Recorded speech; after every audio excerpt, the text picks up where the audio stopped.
नाशिक शहरात अंमली पदार्थ विरोधी पथकाने मोठी कारवाई करत एमडी अर्थात मेफेड्रॉनची विक्री करणाऱ्या तरुणाला अटक केली असून तब्बल 60,000 रुपयांचा मुद्देमाल जप्त करण्यात आला आहे।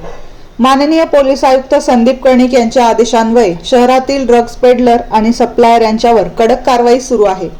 त्याच पार्श्वभूमीवर दिनांक 17 फेब्रुवारी रोजी अंमली पदार्थ विरोधी पथकाच्या प्रभारी वरिष्ठ पोलीस निरीक्षक सुशीला कोल्हे यांना गोपनीय माहिती मिळाली की वैभव पांडुरंग आव्हाड वय 25 वर्षे राहणार चेतनानगर नाशिक हा आपल्या राहत्या घरी एमडी या अंमली पदार्थ विक्रीसाठी साठवून ठेवत आहे।